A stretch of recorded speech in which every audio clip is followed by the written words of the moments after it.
the analysis of binary search now. Okay, so we have this as binary search, base case, recursive calls. Now the analysis of binary search is much trickier. So the question is, what is the running time of binary search?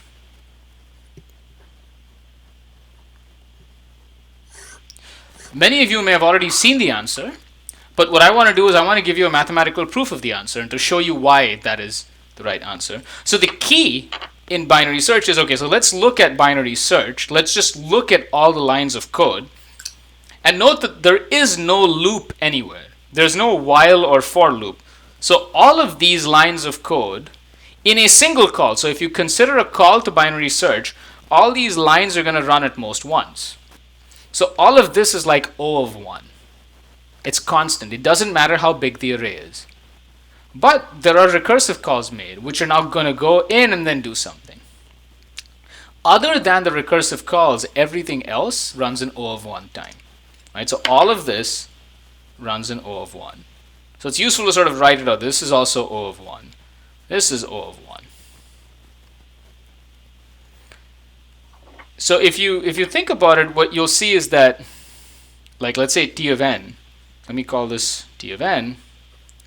So T of n is really O of, it means that up to a constant factor, it's basically the number of recursive calls made on, or I say the worst or largest number of recursive calls made on an array of size n. So let's try to understand how many recursive calls are made.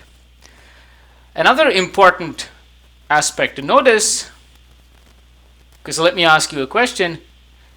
Consider a call to binary search. How many children calls can it have? Not total recursive calls. How many children calls does it have? 2, just 1, because it's never going to make both of these calls. And this is key. Binary search makes only one child call, right? Either this or this. And this is the fact that it's 1 and not 2 is going to be actually crucial for our runtime analysis. Okay? All right,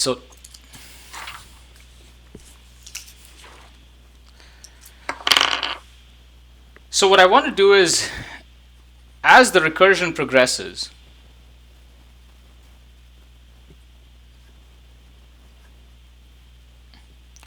let's keep track of the size of the array. And really by the size of the array, I mean high minus low. So technically the array size is not changing, but the portion that you're focusing on is changing. So I should technically say it's keep track of the size of the array in which search is done.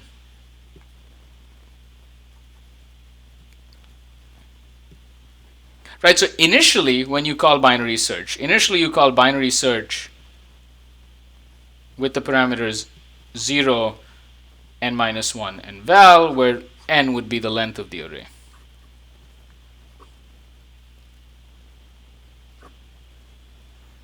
So let's keep track of high minus low, or if you want to be a little precise, high minus low plus 1, because this is the total number of elements that are under consideration at any point. Okay, so what's going to happen here, and so I'm just going to denote the low by L and the high by H, just for convenience. I'm going to draw sort of the call stack or the box trace. So initially low is 0, high is n minus 1. And let me refer to this as depth 0. This is going to make a call to what I'll call depth 1, which is now going to make a call to depth 2. And the low and high values are going to keep changing. It's going to go all the way until the low and high value. So this is going to be some depth, I don't know, some depth d, and let's say this is going to be the base case. So when there is the base case, what's going to happen is that h minus L is going to be, let's say h minus L plus 1 is going to be at most 1. Right? That's the base case. Technically, it's going to be equal to 1. Right? H is going to be, because h minus L plus 1 is the portion of the array that we're focusing on. So this is going to be the box trace that you get. The L and H are going to sort of keep changing their values. Does this make sense? Any questions?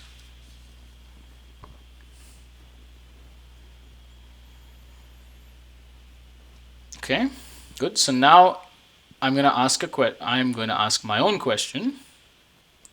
So let me bring out the polling question. All right. So here's my question. At depth I, what is h minus L plus 1? Which is really, this is the size of the array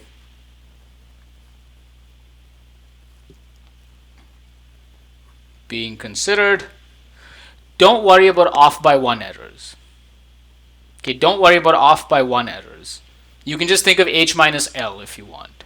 Like, don't worry too much about whether it's plus 1 or minus 1.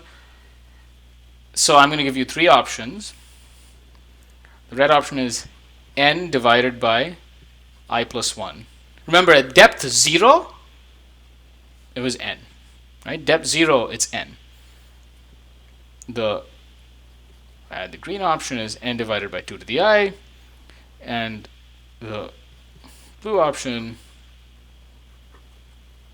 is something else. So I'm just going to launch my poll. Say, at depth I, what is the size of the array being considered?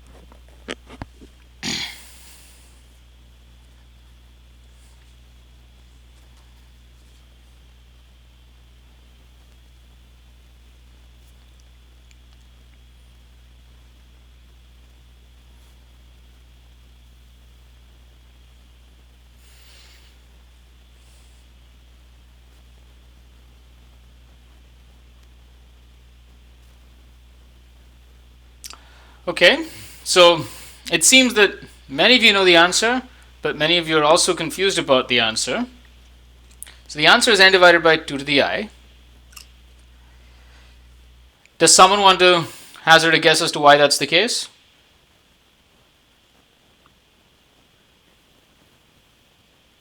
We split the array I times.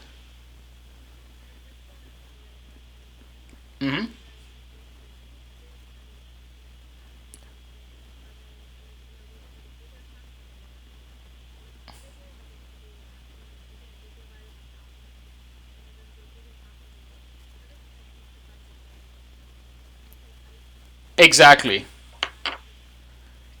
So initially it's at n. Now remember what binary search does. The key is we split it in half. Mid is essentially the average of low and high. Right? So we split it in 2 parts, into the lower half and the upper half. But the number of elements there is basically a half of these elements. Don't worry about the off by 1 error if you're considering that. So what you have is half, and so initially the array being considered is n. The next step, it becomes n divided by 2. Then it becomes n divided by 2 times 2, so on and so forth. It becomes n divided by 2 times 2 times 2 I times, and that gives you n divided by 2 to the I. So this is a crucial piece of math here. after I recursive calls, that is at depth I, the size of the array being considered is n divided by 2 to the I. Now to understand what D is how long does it take to get to the base case? Right? So now what we want to understand is at what depth is the base case? At what depth is the base case? Another way to put this is at what value of I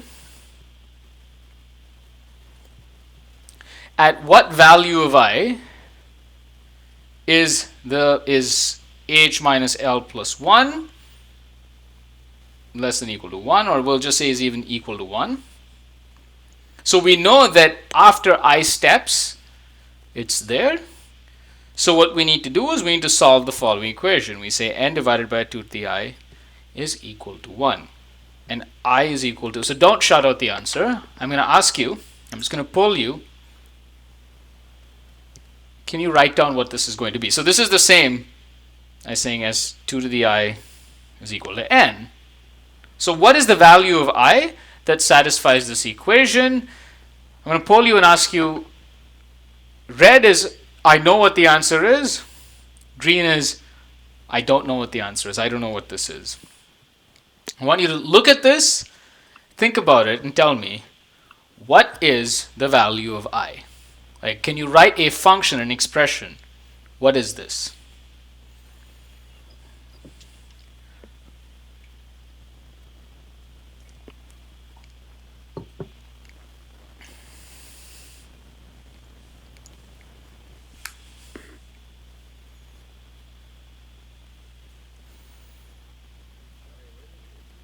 There are no choices. I'm sorry. The choices are red is I know what the answer is and green is I don't. Yeah, sorry. Yeah, I didn't give out explicit choices. Yes.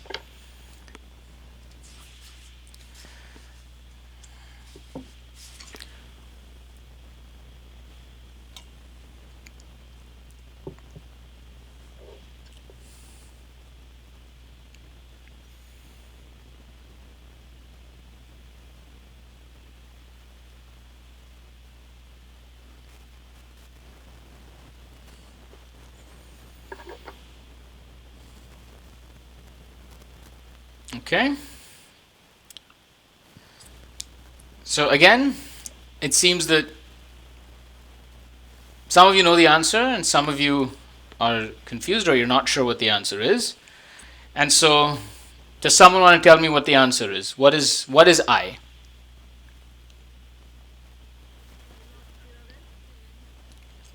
Log base 2 of n. Indeed, log base 2 of n is precisely the definition of the I that satisfies that equation, right? I mean, that's how you define what log n is.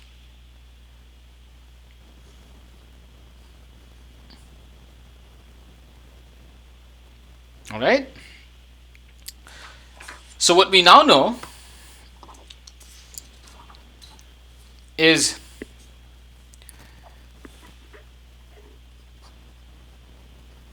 there are at most log base 2 of n. I'll just take a ceiling just to be on the safe side. The log base 2 of n recursive calls. Right, that's how many recursive calls there are. So each line of code runs at most these many times. So the worst case runtime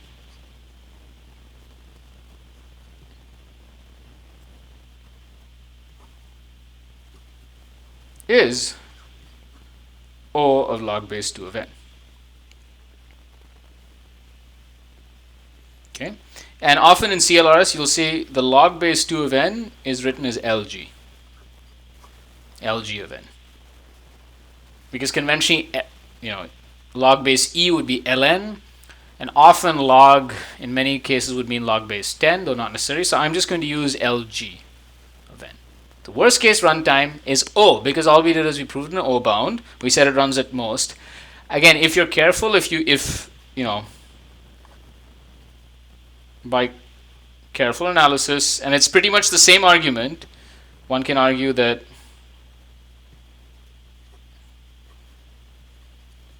if val is not in the array A, then at least log base 2 of n recursive calls are made.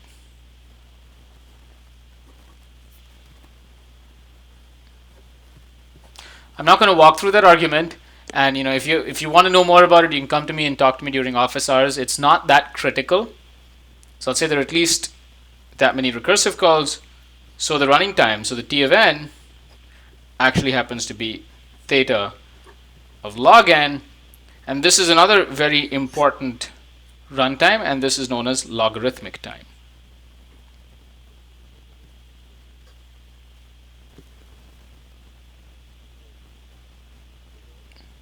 Big O over there, the worst case runtime is O, which means the worst case runtime is at most log n. Worst case is not omega. Worst case, this is just the runtime function. This is O of log n. To say it is omega log n, this is the argument here. So this would imply that t of n is omega log n. Right? Because it says that in the worst case, at least these many recursive calls are made. So it's at least log n. And that's why it's omega log n. And therefore you conclude that it's theta log n. If the theta and the omega is kind of confusing you, don't worry about it. Focus on the O. The worst case runtime is O of log n. But you can also show it's theta, which means it's actually a tight bound. Okay, so I want to go back to this picture that we had here and fill that in and put logarithmic time there. So what I would like for you to do is, now that you have this table in place, make sure that you understand why each of these cells has that term written there. And this gives you 3 of the most important runtimes, and you'll see these over and over again in the analysis of data structures and algorithms: constant time, logarithmic time, linear time.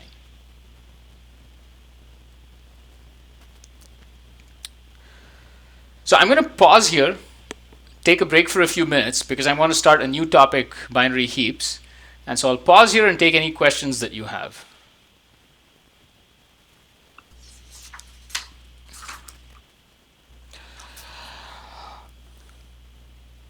Now I'm going to actually move on to a new topic, which I'd say is your first fancy data structure, which is the binary heap. Very neat, very clever data structure. So first, let's talk about what are the operations we want to support. And this is the sort of the abstract type that we're trying to support is called a priority queue. So you think of objects with a priority key. So the way to think about this is, often think of these priorities are going to keep changing with time. So this is often there in your operating system, or let's say a server, which is getting lots of jobs, lots of processes, and each process comes with a priority. And so what the operating system or the server has to do is to satisfy the request with the highest priority. But as time changes, the priorities of items might go up or down. Maybe some process becomes important, some becomes unimportant. So the operations that we want, it's different from a list. You'll see that we need to insert. So you insert a new object. What you often need to do is you need to do a find max. You need to find the object with the highest key. Find the highest priority object. You can also replace it with the find min, and it's pretty much the same. There's another operation called the extract max, which is essentially to delete the max, where the max is this object. So you find it, that's one. You also want to delete it, that's to extract it. And the fourth operation you want is called an increase key, typically with a pointer to the object. So there is some object and you want to increase its key, and we can also talk about decrease key, which is also possible, but let's focus our attention on increase. So these are the four operations. You want to insert, you want to find the maximum, you want to extract the maximum, and you want to increase the key. Okay, so these are the operations we want to support. So I'm going to keep these operations up here, sort of move this out of the way.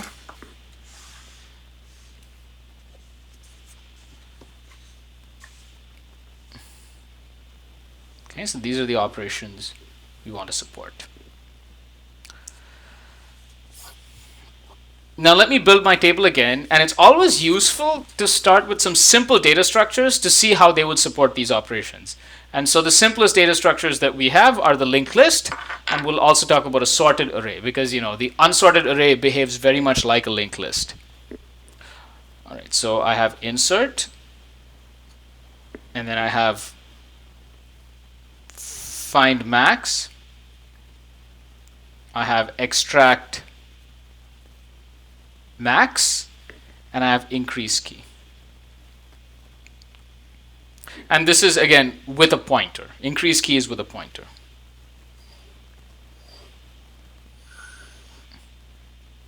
Okay, extract max. So let's start with a linked list. So we know that an insert is theta of 1. We know that an increase key with a pointer. And let's do extract max with a pointer to the max. So any sort of insert delete is 1, but finding the maximum is theta of n, because you literally have to walk down the entire array. Now if you look at a sorted array, there's a trade-off, which is the inserts are expensive, but the find max is really cheap. The extract max is also cheap because it would be at the end of the array. If it's sorted array, the max is always at the end. But to increase key, even with the pointer, is theta of n, because once you increase the key, you have to move it to keep it in sorted order.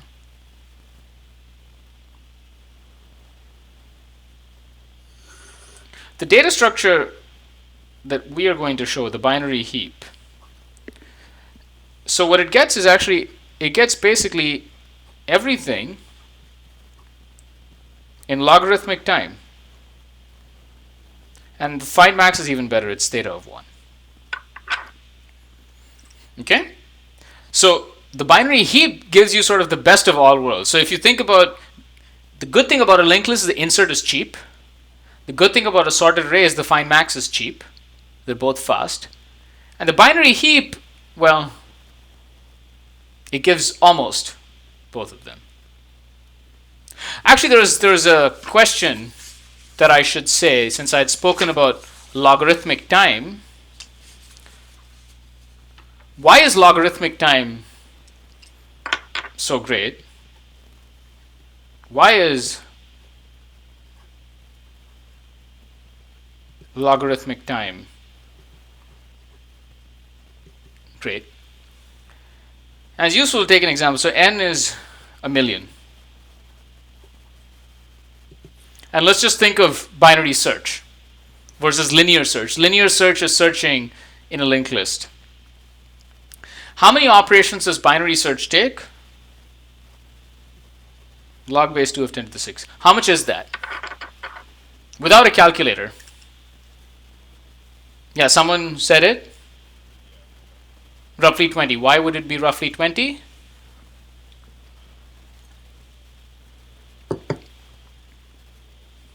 Because 2 to the 20 is a little over 1,000,000, right? Because essentially 2 to the 3 is kind of like 2 to the 10. This is a little larger though. So you could say this is at most log base 2 of 2 to the 10 squared, which is log base 2 of 2 to the 20, which is 20.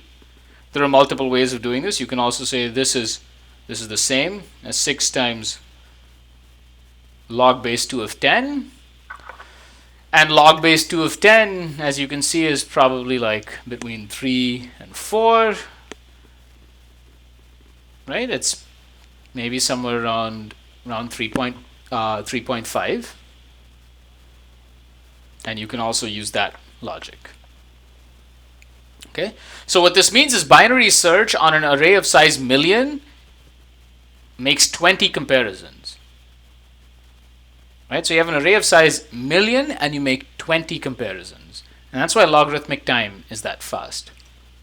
So in many practical applications, the distinction between logarithmic time and constant time is barely there. Like you may not even be able to tell the difference in lots of applications and in practice. And that's why to be able to reduce all these operations to logarithmic time is a common theme in the kind of data structures you'll be learning. Like how do you take something that takes linear time and make it logarithmic time? Okay? And this thinking is sort of a very common aspect of designing new data structures. Okay, so yes.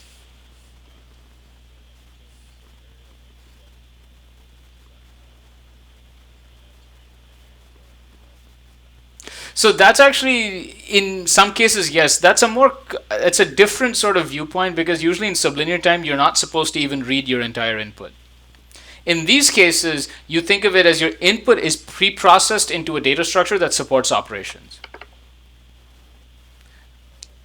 Right? So it's different. There's a distinction there between these are sublinear operations, but these are operations done after processing an input. And that processing will take linear time. So there is a difference there.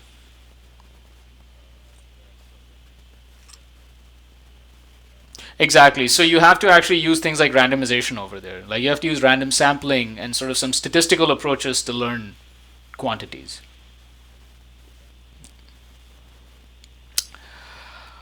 All right. So what is a binary heap? So a binary heap is just an array of objects. So it's just an array, but we interpret the array as a tree. So this is really crucial. We interpret, so there are actually no pointers involved in a binary heap. Even though I'll keep drawing trees, we will interpret it as a tree. The array is a tree. It's not a sorted array. So you'll see what I'm going to do now, and then I think it'll be clear. Okay. So here's my array, right? And I'm going to maintain the size. Size is here. Conventionally,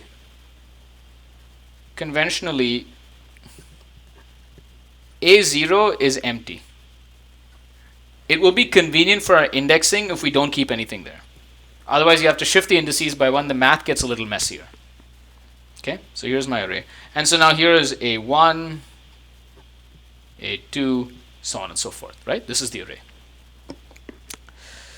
So, and of course, size is the largest index storing, something in the data structure, something in the binary heap, right? That's just saying that, size is, because if your indexing goes from 1 to size as opposed to 0 to size minus 1. So it's just stored as an array, but I'm going to interpret the array as a tree. So what am I going to do? I'm going to think of the array as follows. I'm going to think of A1 as the root, whose children are A2 and A3, and its children are going to be, in order, are going to be A4, A5, A6, A7, and so on and so forth. And this is going to be 8, 9, 10, 11, 12, 13, 14, 15, so on and so forth. So I'm not storing these pointers anywhere. I'm just going to interpret my code, and I will actually share with you my binary heap code, and you'll see that I'm just going to imagine that this is my parent, that the parent of A3 is A1. Okay, so now let me ask you a question. What is the parent of AI? Okay, so what is the parent of AI? And so I give you three options. So is it A of I over 2? And I usually use the floors and the ceilings in mathematical notation just so that it's precise. Is it A of I minus 1 divided by 2? Or is it A of I minus n divided by 2, where n is the size? Okay, so what is the parent of AI? And here's the entire picture. Okay, I'm just going to run the poll now.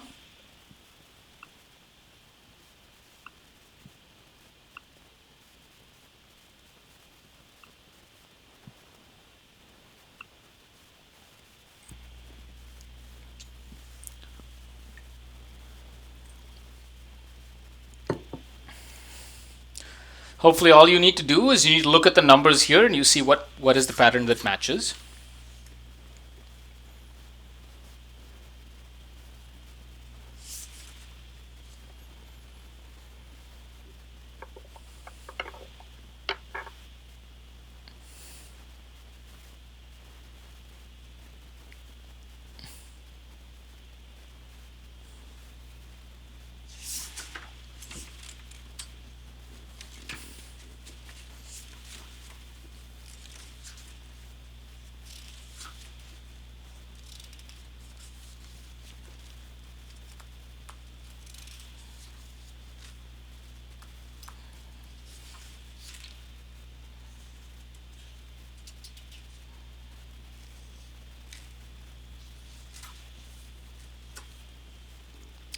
All right, that is the answer. So it's A of I divided by 2 floor, because you can see that 2 divided by 2 is 1, 3 divided by 2 floor is 1. And if you just look at these numbers, you'll see that this pattern works and it will follow through. So secondly, the children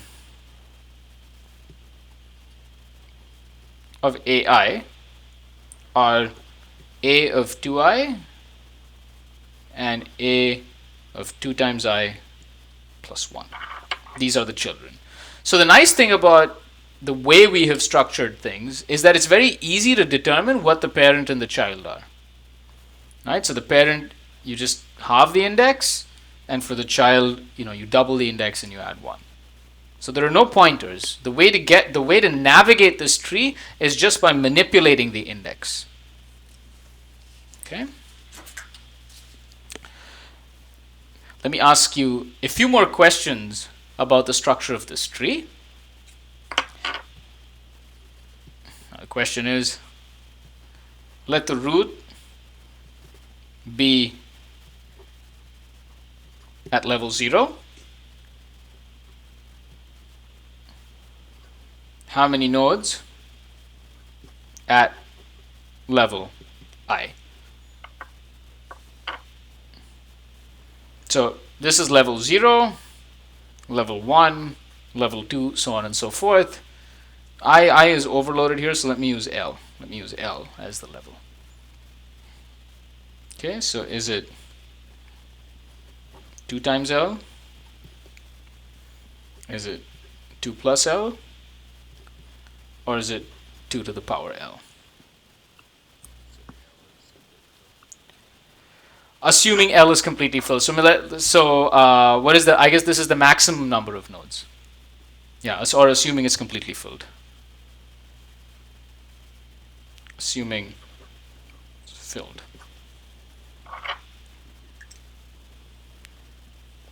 Okay, so good. I think many of you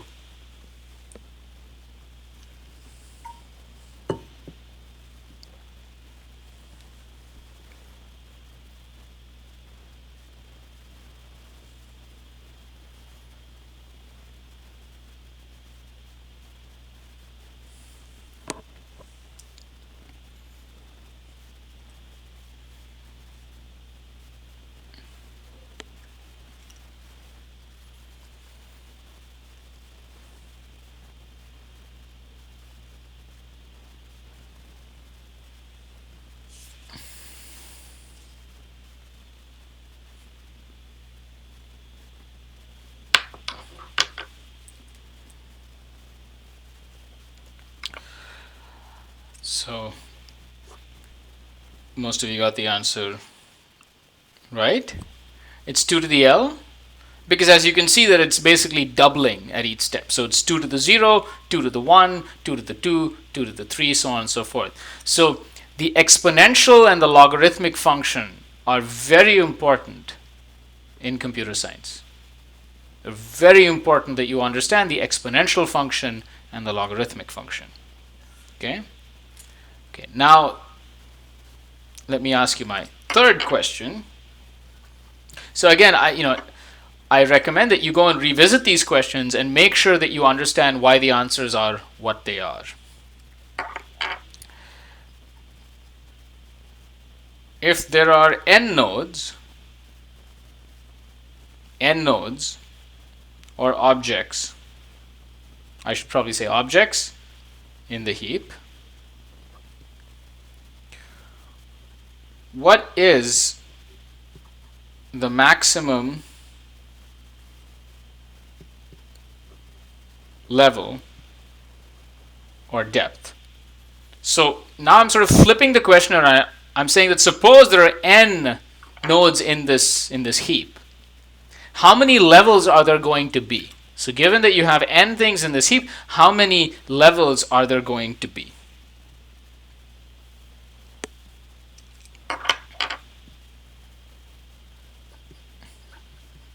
Is it theta of n?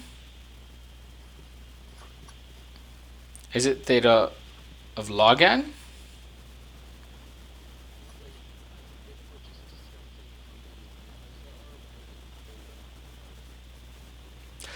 So any function can be represented by an O and a theta. This is the function. Yeah, this is with regards to the function, which is the maximum level. And it's a good question though. So why don't you ignore that, and then I'll once we give your answers, I'll tell you why I put the theta over there. If the theta is confusing you, ignore the theta. If the theta is confusing you, ignore the theta.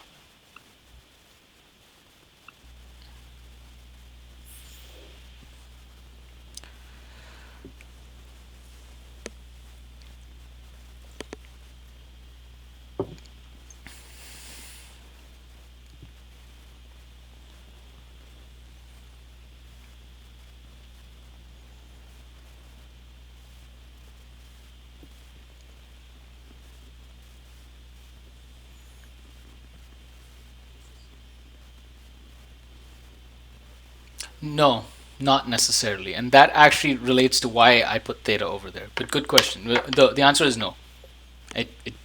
I'm not assuming that.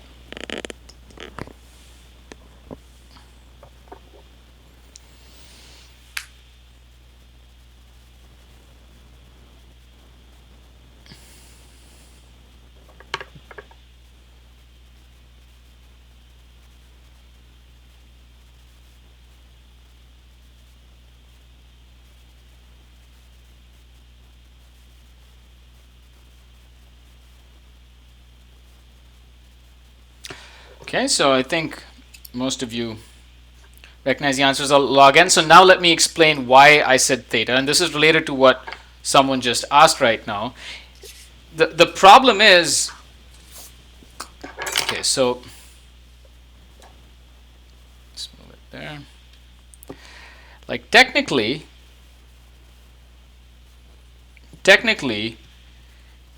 if the heap is filled out, meaning that all the levels are perfectly filled out, or rather, okay, so maybe let me restate this. Technically, the maximum level is between log n and log n plus 1. So it's something in between that, because log n might not even be an integer. Like log n might not be an integer. And if you get some sort of off by 1 error, you might say it's actually between log n minus 1 and log n plus 1. So it's something in between that. It's a lot more convenient to therefore say the max level is basically log n. So you can write this basically as theta log n. And for those of you who maybe understand, who have a little bit of math background, you can technically say it would just be log n plus theta of 1. Okay? And all of these are correct. This is just saying that because the reason I didn't write log n exactly is because it might not be exactly log n. Log base 2 of n might not be an integer. It's only an integer if n is a power of 2. So if n was not a power of 2, then you want to be, you want to allow for answers that handle that. And this is where the approximation comes in, and that's why I put the theta over there. Okay, so this is, I'm out of time now. So this is a good point to end. And when we come for the next lecture, which I believe is next week, I'm going to continue with binary heaps. I will, in the meanwhile, share my code for binary heaps with you, and you can play around with that. And so I'll end here, and then next week we'll continue with binary heaps.